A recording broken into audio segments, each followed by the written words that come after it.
Inihahanda ng Department of Foreign Affairs ang panibagong diplomatic protest kaugnay o kasunod ng paghabol ng mga barko ng China sa barko ng Philippine Coast Guard sa West Philippine Sea.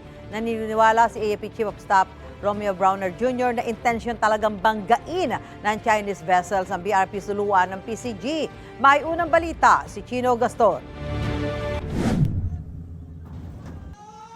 Pincer move ang sinubukang gawin ng China Coast Guard at People's Liberation Army Navy ng China ayon sa Philippine Navy. Sinusubukan umano ng dalawang barko ng China na ipitin ng BRP Suluan ng Philippine Coast Guard.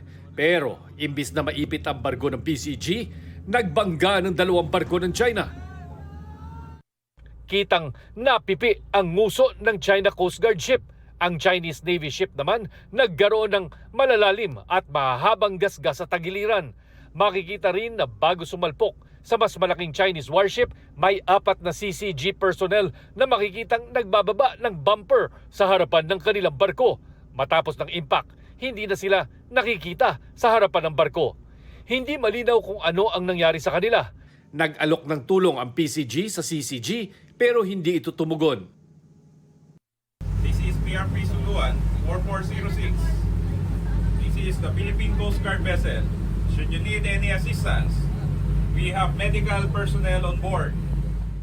Prior the departure of BRP Suluan, we saw that some of the Chinese Coast Guard vessels who were also in the vicinity launched their own rigid hull inflatable boat, and they appeared to be searching for something or somebody, no?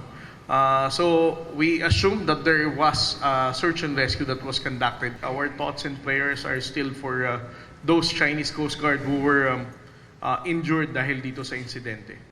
Sabi ng PCG, lubhang delikado kung ang BRP Suluan ang napuruhan ng mga barko ng China.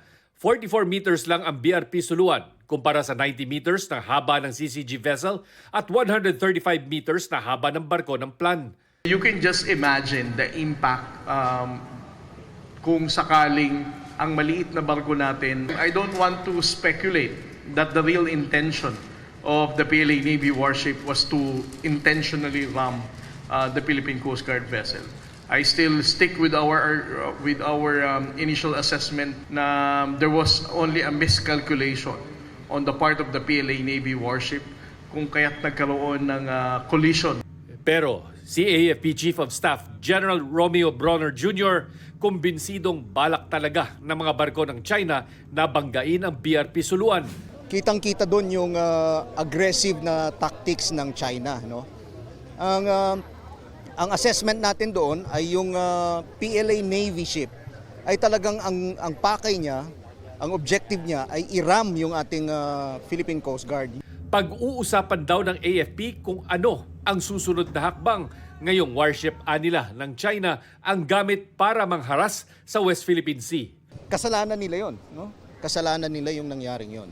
Sinasabi nila na tayo daw ang nanggugulo dun sa West Philippine Sea, pero kitang-kita natin dun sa nangyari na sila mismo ang nanggugulo, no? Because they continue to claim Bajo de Masinloc or Scarborough Shoal as their own territory. Hindi naman tayo pwedeng pumayag dyan.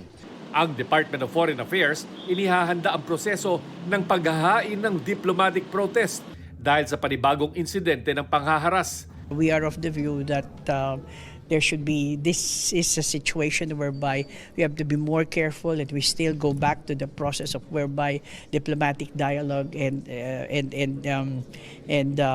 discussions will be best for the situation. Are we going to summon the Chinese ambassador in Manila?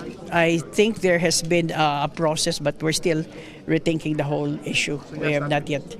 Nababahala raw ang DFA sa delikadong pagmamaniobra ng mga barko ng China at panghaharang umano nila sa pagbibigay ng tulong sa mga mangingisdang Pinoy sa Bajo de Masinloc. Pinuri rin ng DFA ang pag-aalok ng PCG ng tulong sa barko ng China. Ang crew ng BRP Suluan kinilala rin ng PCG, partikular ang kapitang si Joe Mark Angge. Ilang diplomat din ang kumundena sa anilay delikadong mga hakbang ng Chinese ships gaya ni US Ambassador Mary Kay Carlson. Ang Foreign Ministry ng China isinisisi sa Pilipinas ang insidente at hinimok na tigilan na raw ang paggawa ng mga aksyong nag-uudyok ng gulo.